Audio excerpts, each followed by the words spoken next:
ensure that existing and new jobs in both the public and private sectors are productive and provide opportunities for career progression.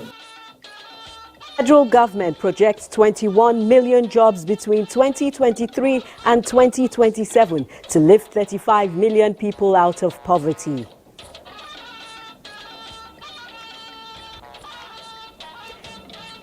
Former President Olusegun Obasanjo calls for inclusive growth for Africa's youth population. Generational appreciation. COP28, Adaptation and Operation of Loss and Damage Fund. Nigeria reminds countries to honor commitment to developing countries. Now agreed to work with the rest of the globe and provide this much needed fund. Hello, it's always a pleasure to have you join us on the Network News on NTA. I'm Naja Atutijani. We'll be joining our Lagos studios in the course of the bulletin. And remember that this broadcast is also being streamed live on our website, nta.ng/live. Do give us a follow across all social media platforms for all the latest news. President Tinubu has shown and German Chancellor Olaf Scholz this Friday in Dubai presided over the signing of the Presidential Power Initiative Agreement between Nigeria and Germany to add 12,000 megawatts of electricity to the national grid. The agreement was signed on the sidelines of the United Nations Climate Conference COP28 taking place at the Expo City in Dubai. The Managing Director of Nigeria's power company, Kenny Anue, and the Managing Director, Africa Siemens AG, Nadia Hackinson, signed the agreement. Speaking on the agreement, Anue reiterated the commitment of President Tinubu to developing power infrastructure, noting that infrastructural development is critical to the ongoing reforms. Also affirming that electricity and financing are at the heart of the economic reform agenda of the administration. Anue said the PPI involves both elements with the support of partners, Siemens Energy and financiers backed by the German government. With the strong and dynamic leadership of President Tinubu, Nigeria seeks to expedite a worthwhile program in the Presidential Power Initiative through this accelerated agreement, and the German government has nominated the mandated lead arrangers, while Siemens Energy has successfully delivered 10 units of power transformers and 10 units of mobile substations. Meanwhile, world leaders have shown commitment to addressing issues associated with climate change in their remarks at the ongoing United Nations COP28 summit taking place in the United Arab Emirates. Musa Baba Aliu has details of the climate change mitigation process. Dubai in the United Arab Emirates is hosting the largest ever United Nations Climate Summit with 80,000 participants from across the globe. Among them are a number of world leaders, including United Arab Emirates President Sheikh Mohammed bin Zayed Al Nahyan, King Charles III, Indian Prime Minister Narendra Modi, French President Emmanuel Macron, and Bola Ahmed Tinubu of Nigeria. The host president of the United Arab Emirates, Sheikh Mohammed bin Zayed Al Nahyan, announced that his country will establish a $30 billion climate fund aimed at attracting $250 billion of investment in the next 10 years. He said the fund will allocate $25 billion towards climate strategies and $5 billion specifically to incentive investment flows in the global south. King Charles III appealed to the world leaders to make the COP28 climate summit a turning point in addressing climate change. He, however, warned that despite some progress, the world is far from meeting the set goals. Surely, real action is required to stem the growing toll of its most vulnerable victims. On his part, the UN Secretary General Antonio Guterres urged world leaders to plan for a future without fossil fuel, saying there was no other way to curb global warming. He said the 1.5-degree limit is only possible if the world will stop burning all fossil fuels. We must accelerate a just, equitable transition to renewables. The science is clear. The 1.5-degree limit is only possible if we ultimately stop burning all fossil fuels. Other leaders, including President Bola Ahmed Tinubu, are expected to deliver positions of their countries on climate change and global warming. Musa Baba Aliyu, NTA News. Still on COP28, Nigeria wants countries to honor their pledges regarding adaptation and activation of loss and damage funds to developing countries aimed at building resilience, while it remains poised to take advantage of investment opportunities availed by the European Union, Germany and COP28 host, the United Arab Emirates. Charles Alpha reports. It was time to attend the World Leaders Summit at Expo City, where countries were expected to discuss climate mitigation efforts. But a stop by at the Nigerian pavilion did so much good, with foreign partners immediately taking advantage of President Tinubu's visit for partnership. When countries rose from COP15 back then in Paris, there was this agreement that certain amount of funds should be set aside for developing countries that have been affected by climate change, and that is referred to as the loss and damage fund. So what Nigeria is seeking right now is the operationalization of the climate finance for developing countries to help them mitigate climate change.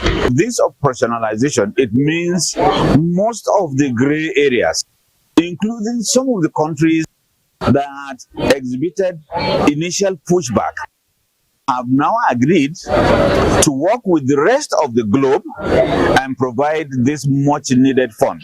COP28 will not be a talk shop, and we're hoping that we can see a lot of movement from what we saw way back in Paris. Soon to follow was the visit of the Director General of the World Trade Organization, Ngozi Okonjo-Iweala, who insisted COP28 must deliver for Nigeria, as the United Arab Emirates promised $30 billion alongside Germany. So we must tap into it. We must tap into the one from the EU, the US, to start building up green hydrogen. While Nigeria hopes countries will deliver on the loss and damage fund, it is seeking strong global response and cut down on global emission to create a more sustainable, affordable and clean cooking fuel.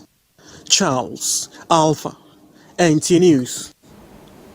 Meanwhile, in Nigeria, the federal government is to create 21 million jobs for Nigerians between 2023 and 2027 and lift 35 million people out of poverty, says the Minister of Labour and Employment, Simon Bagwolalong, who stated this at the launch of Nigeria's Decent Work Country Programme 3.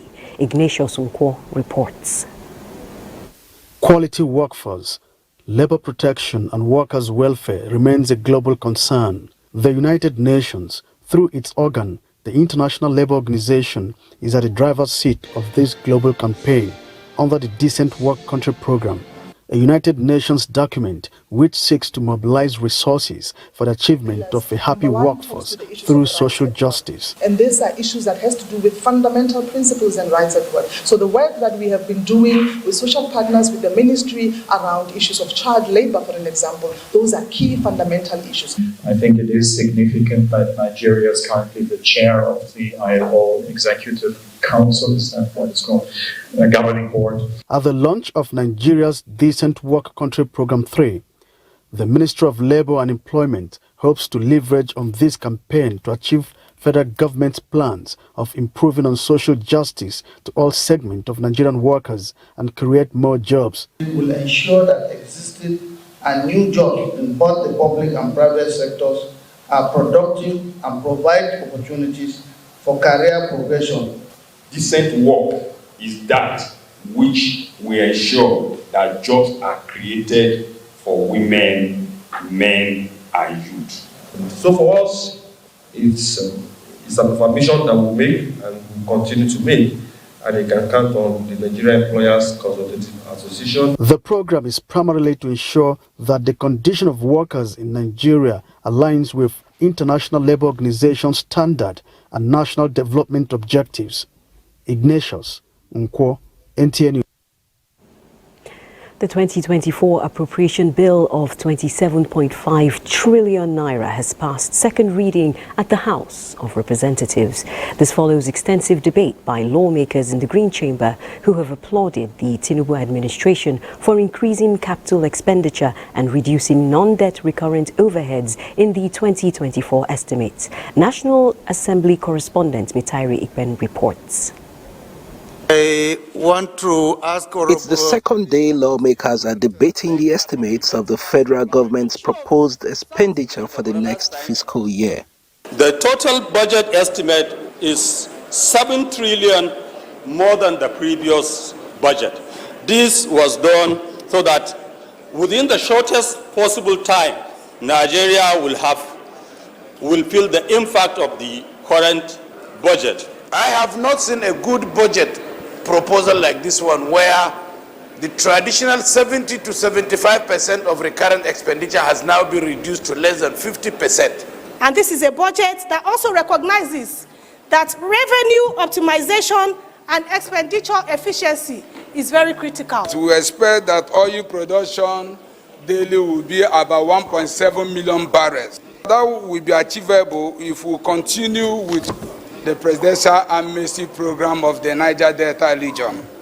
Other lawmakers canvass for quick wins in critical sectors such as transportation and education. The transport sector should also take care of increasing the railway from the southeast to other parts of the country, especially the northern Nigeria. If the people who need our help traveling by rail can be connected from Kogi State to Abuja, it will alleviate the sufferings of so many people. Anytime we are talking about transportation, we don't discuss the riverine. And so we are left in the hands of private transporters. Our president was very, very particular about education and placing a lot of revenue monies into education. There is consensus that a good budget requires good implementation strategies and thorough oversight. By the end of the year 2024, let's go back and do a review of all the oversight functions we carried out. Let every legislator here go home and constitute what may be called project custodians in various constituencies, so that when these projects are executed, people can assume ownership, make sure they are kept and kept functional. So without any waste of time, I'll put the question. Those who are in support of this bill be read the second time, say aye. Aye. Those against, you say nay. The ayes have it. The 2024 budget proposal passes second reading, and the scrutiny by lawmakers will now be at the level of standing committees, especially that of appropriation. From the National Assembly, Mitairi Ikben, NTA News. This is the network news on NTA. Stay tuned for more reports after some messages. Thanks for staying tuned. Now we'll pick up where we left off. After 2 days of debate at the Senate, the 2024 budget proposal of renewed hope has passed second reading. National Assembly correspondent Lami Ali reports that the debate has given lawmakers an opportunity to x-ray the projections and subsequently refer to the Committee on Appropriations for further legislative action. It is a convergence of thoughts, opinions and ideas on the what and hows of the 2024 budget proposal for the peace and prosperity of the more than 200 million people of Nigeria. These representatives of the people are confident of economic growth, human capacity development and enhanced security when the enablers are duly considered. He has presented a budget of hope. We need to add to oil this hope. There is absolute need for Nigeria to have at least 2 more refineries in this country. We must be able to involve in activities that will yield us foreign exchange. In Mr. President's speech, he has made it clear that security, human capital development, education, health are going to be priorities, and this is what I'm most interested in. It is only through our oversight function that we will make sure the budget is implemented in accordance with the spirit and letters of the Appropriation Act. The reduced deficit and increase in revenue projection, they say, represents a renewed hope. When you the size of the budget, the revenue side of it, the deficit side of it, the capital side, recurrent debt service, and so on and so forth, you will discover that they have a good correlation. The power sector reform that will make power available for our economy to provide growth and development, and of course, the much desired prosperity.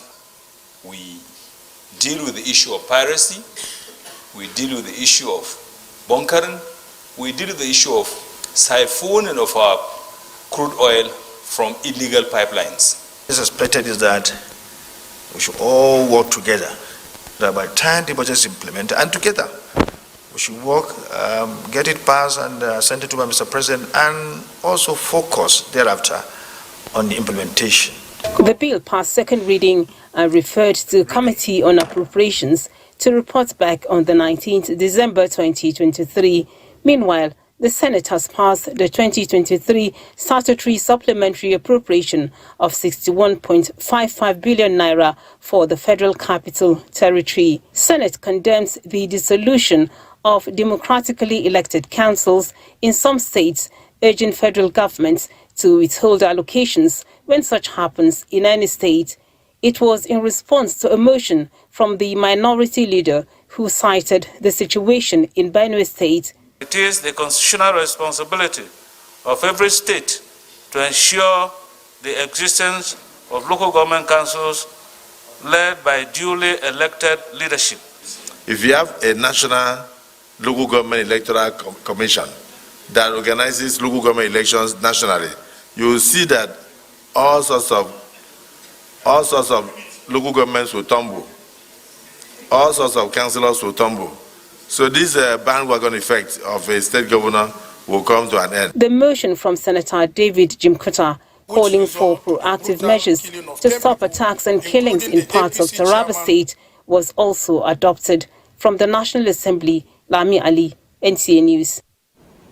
To media matters now, there is an opportunity for public broadcast organizations in Nigeria to engage with citizens on the policies of the Renewed Hope mantra, says the Minister of Information and National Orientation, Mohammed Idris, who during a visit to public broadcasters in Kaduna reiterated federal government's stance in providing uncompromised services, media services for a better Nigeria. Salihu Gwanara reports. Elated staff of the Nigerian Television Authority and Federal Radio Corporation of Nigeria at a joint reception as they received the government image maker on a facility tour alongside the Director Generals of NTA and FRCN. The staff here waited for more than a decade for this kind of opportunity. Now that it is here, they said it is worth the wait. NTA, without missing words, that we are ahead of others, and that is how it's supposed to be. So, and for us to achieve what we are doing at the headquarters, all other parts of NTA across the country must have to tune in. We, at our own part, will try as much as possible with the assistance of the Honorable Minister of Information and National Orientation to provide the enabling environment. We have a lot of work to do. As now having this privilege of heading these organizations, and him having the even greater privilege and weight of overseeing the entire ministry. My coming here today in the company of these two Directors General of the NTA and the FRCN is to genuinely seek a realistic approach to addressing some of these challenges, which is at the forefront of our priorities. It is, therefore, my hope that the staff of the NTA and the FRCN will fully cooperate with the two new helmsmen of the NTA and FRCN in anticipation of the impending reforms that will impact governance, welfare, and content, tools, and revenue generation. A rescue mission to the public broadcast organizations is the reason for this fact-finding mission to their facilities. The newest equipment they have, were installed around 1980, 1982. This is not acceptable. Technology is moving fast. We can't stay behind. FRC and NTA can't stay behind. Public broadcasters, particularly the two giants, NTA and FRCN, are getting positive responses from their new supervisor. An indication with this visit to the zonal offices after a similar one by late Professor Dora Akwili 13 years ago. From Kaduna, Saliu Gwanara, NTA News. It's World AIDS Day, and Nigeria's First Lady Oluremi Tinubu says the fight against HIV/AIDS can only be won with active involvement and collaboration of leaders of various communities. This was in Zimbabwe during the commemoration of World AIDS Day with the theme, Let Communities Lead. The gathering, organized by the First Lady of Zimbabwe, Dr. Auxilium Mnangagwa, head of the 22nd edition of the International Conference on AIDS and STIs in Africa, ICASA, saw participants from the United Nations and other sister agencies speak on the need to scale up advocacy and education about the pandemic, while decrying recent statistics released by UNAIDS, which revealed that in year 2022, the African continent was responsible for 2/3 of about 1.5 million new infections recorded worldwide. The First Lady, in a statement by Special Assistant on Media Busola Kukui, said the global response to HIV/AIDS, driven by governments and other stakeholders, must now recognize the pivotal role communities play in shaping response. Urging community leaders to intensify efforts and highlighting the dangers of premarital sex, unwholesome medical practices, youth and adolescent vices which escalate the transmission of the disease, and eradication of stigmatization, the First Lady of the Republic of Zimbabwe emphasized the need to stop the blame game between the men and women and concentrate more on teamwork. Nigeria's First Lady arrived Zimbabwe on Thursday for the ICASA pre-conference high-level meeting by the Organization of African First Ladies for Development, starting on the 2nd of December 2023 in Victoria Falls, Zimbabwe, focusing on addressing the elimination of mother-to-child transmission and the elimination of newborn infections in Africa. And this year's World AIDS Day is more than a celebration of the achievements of communities, but also a call to action for community leaders towards ending AIDS by 2030. As the world commemorates the 35th World AIDS Day, Basi Itaikban takes a look at the progress recorded in prevention, detection, and treatment of HIV/AIDS. 1988 World AIDS Day has been commemorated on the 1st day of December every year, a day set aside by the United Nations to raise awareness about the deadly virus that has claimed an estimated 70 million lives between 1983 and 2023. World AIDS Day is an opportunity to reaffirm and refocus on our shared commitment to end AIDS as a public health threat by 2030. The 2023 theme, Let Communities Lead, shows the impact the community has in eradicating HIV and AIDS by 2023. It is important to note achieving AIDS-free society is possible if we can join hands to demand for HIV services. The basic motivation for the eradicating drive hinges on scientific findings in June 2026, showing that HIV-positive individuals who receive antiretroviral treatment had the virus suppressed. That means 94% of Nigerians know their status, 90% know they are on treatment. Then, out of those 96% have viral load suppression. What will take us 2030 is now to maintain that and ensure the quality of the service and the data remains optimal. Stigma, experts say, still stands as a barrier. Gloria has been able to live above stigmatization. I may be carrying HIV-1, and this person I'm trying to sleep with, and I'm saying I'm going to infect the person with the HIV virus might be carrying HIV too. And by the time I go about sleeping with him, I'm already carrying double strand of HIV. So the most important thing is the person should have this ABC guideline guiding the person. One, if you know you cannot abstain from sex, you have to be faithful to your partner, just to your partner. With the right medication, you can live a long life and prevent transmission. So get tested today, know your status, and stop the spread. Basi Taipa, NTA News.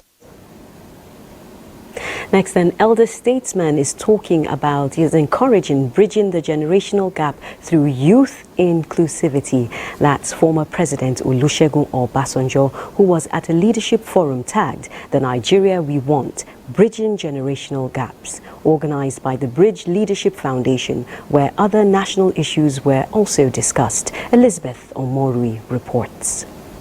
It is an established fact that Africa has the youngest population, with 70% in sub-Saharan Africa alone, many of them below age 30. However, gaps in appropriate opportunities have been noted as negatively impacting the economic and political strides of this social demography. Former President Olusegun Obasanjo says leaders can achieve an inclusive and productive nation through policies for all strata of society.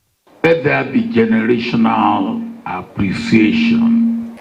And all we need is what Nigeria will be one of the 10 leading nations of the world. Just one generation. And you are the ones who will do it. The need to build a new generation of leaders came to my mind.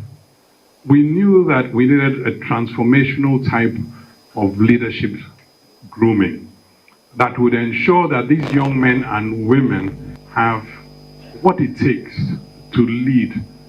Other speakers harped on character building, public trust, security, and value reorientation. Teach patriotism to Nigerian youths. There is hope for the Nigerian youth in the long run. Believing in the Nigeria project was a key message at the forum. Elizabeth Omori, NTA News. Boa Cement has rewarded its stakeholders and customers with life-changing gifts and millions of naira. Boss Sede Abel was at its #Win with the King promo raffle draw in Abuja and now reports. Hello, can you hear me? You just won a MG5 saloon car in the Boa Scratch and Win promo. This call is to one of the winners based in Lagos State. To him, it was all a scam. To these other winners present, they could not contain their joy as the 4 winners went home with a brand new MG Executive Saloon car each. I want to thank you. You have changed my life entirely. That was not all. A minimum of 16 customers also won 1 million naira consolation prizes from this year's #Win with the King promo. The Lord people to encounter me, a millionaire today, and the Lord continue to bless you. Allah protect them abroad, for good companies, the whole world, not only in Africa, all world. For Boa Cement, it was not about profit maximization, but a way of impacting lives positively and supporting customers. By so doing, Boa retains loyalty to the brand as the company works on its future expansion drive. The most interesting thing is the winners that emerged. We have all seen them. We have listened to them. They told us their backgrounds, and it's very, very interesting. It's a life-changing event for, I think, almost all the winners. Boa Cement hopes to make this historic event an annual affair to reward its loyal customers, launch sales, and build stronger brand awareness as a way of showing its customers that they are important stakeholders to the giant stride the company is recording. In Abuja, Bosede Abel, NTA News. And from Abuja, we join Adiola in Lagos for more reports on Network News. Hello, Adiola. Hello, Najatu. Since corporate security is not only a business with security services but has an ethos of providing security to its corporate entity, there is a need to include intelligence gathering to it for national security.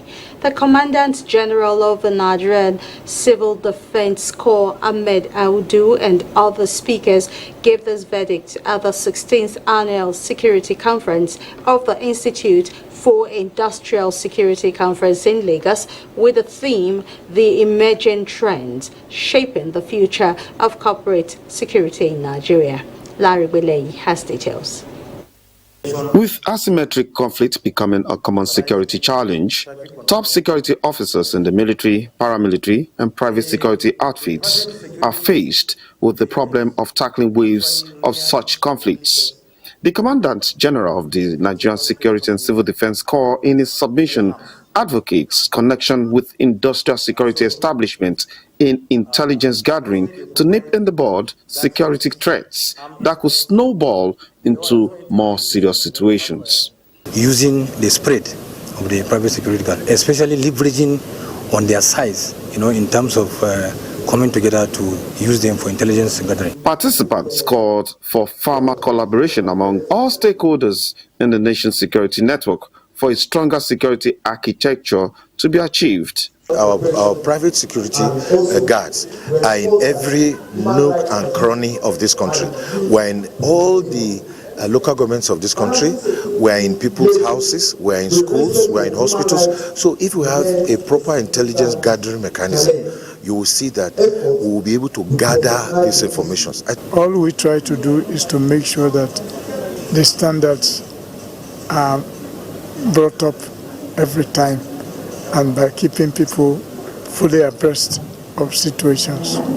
The Nigerian Institute for Industrial Security is a non-profit organization that promotes, protects, and ensures high standard of industrial security practice in the country, as well as HAT as a security certification body. In Lagos, Larry Wiley, NTA News.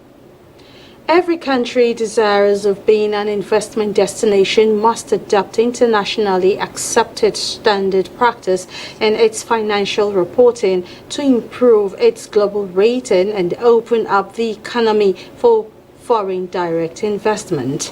This is why the Financial Reporting Council of Nigeria is seeking to place Nigeria at a vantage position by strengthening compliance with extant laws and deepening collaboration.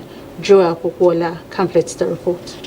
The globe, compliance with international financial reporting standard and other regulations is a force to be reckoned with in global economy rating. This, according to experts, is because financial reporting and consistent oversight of regulatory agencies has become a barometer to assess the economic stability and prospect for growth.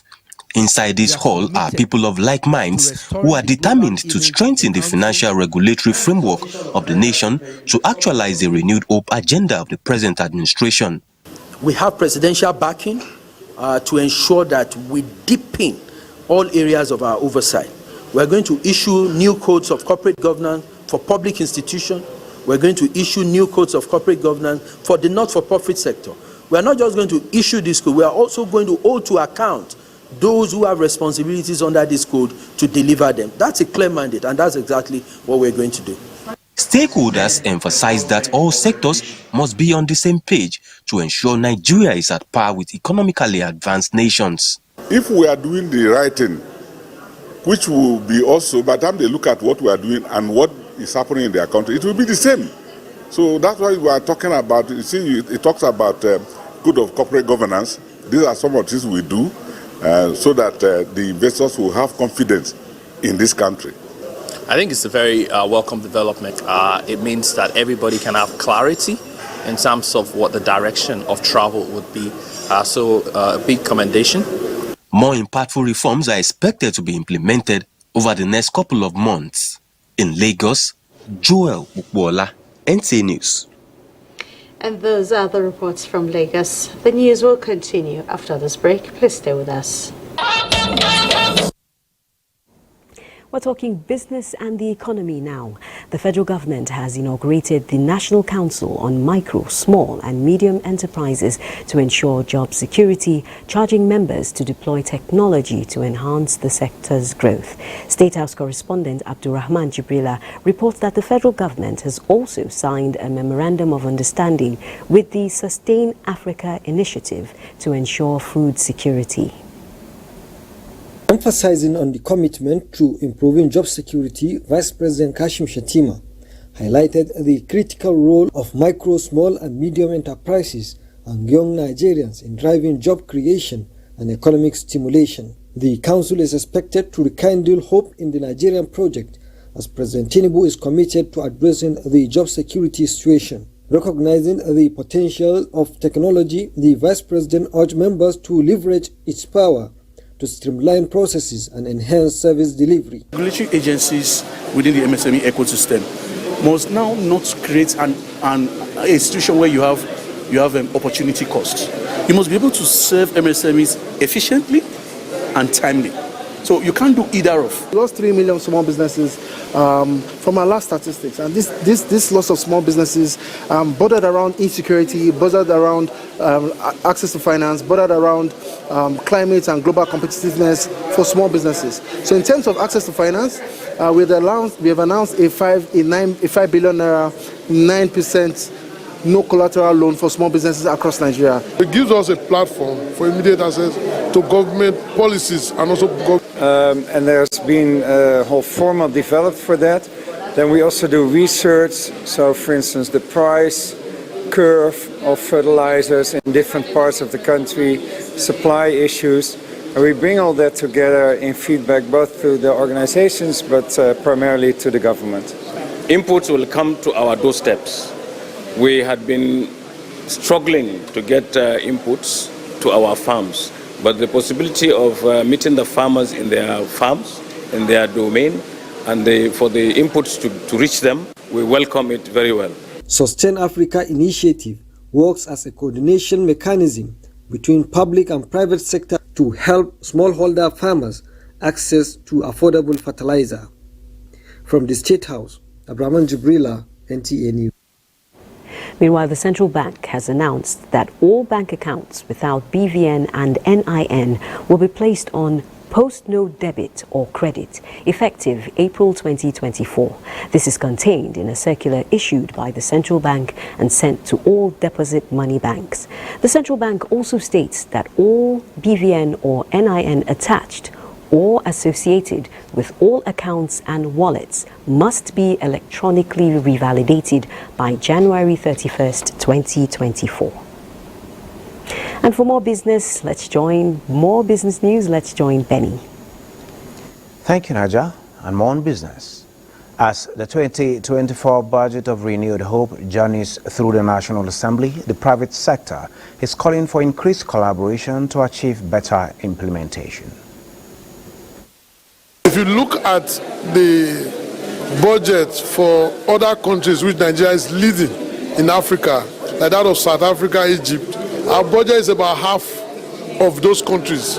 What it simply tells you that the private sector is almost over 90% of what is going to contribute this year's economy. So it's very important that the government take us more seriously. We are going to work closely with the government, working on this platform to make sure the problems we have with policies are resolved in a timeless fashion.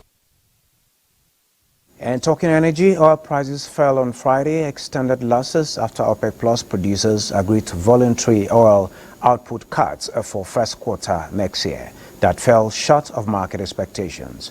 Brent crude futures for February fell 14 cents to $80.72 a barrel. West Texas Intermediate crude futures fell 12 cents to $75.84 a barrel. Saudi Arabia, Russia, and other members of OPEC Plus who pumped more than 40% of the world's oil agreed to voluntary output cuts of about 2.2 million barrels per day for the first quarter of 2024.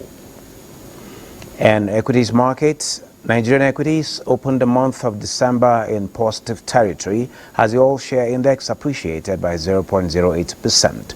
A total of 361.1 million shares in 5,640 deals, corresponding to a market value of 10.2 billion naira, were traded. Today's data shows 33% decline in volume and 13% decline in deals. The current market capitalization is 39.1 trillion naira. Universal Insurance Company recorded the highest volume of 44.1 million traded shares, followed by Jais Bank 35.4 million and Access Holdings 23.9 million. That is Business News. Network News continues after this break. Do stay with us. The Director General, Confederation of APC Support Groups, has urged Nigerians to continue supporting President Bola Tinubu as he strives to bring Nigeria out of the woods with his renewed hope agenda. This was during his visit to the management of the Nigerian Television Authority in Abuja. Ekene Undulue reports. The Confederation of APC Support Groups is the umbrella body for all the support groups under the All Progressives Congress. They are in NTA to commend the organization for their role in publicizing the achievements of the president since his assumption in office. Director General of the Confederation of APC Support Groups, Dr. Kailani Mohammed, is impressed with the exploits of President Bola Ahmed Tinubu, especially in the area of attracting foreign investments. We hope all Nigerians will support the government. No more opposition. Let everybody key in to make sure that we deliver Nigeria to the promised land. You can see the budget is loaded with social interventions, and they will roll them out. We will make sure we monitor it properly. Director General of NTA, Saliu Abdulhamid Dembos, commended the group for their level of support for Mr. President, adding that the president needs all the support he can get to deliver on his mandate to the people.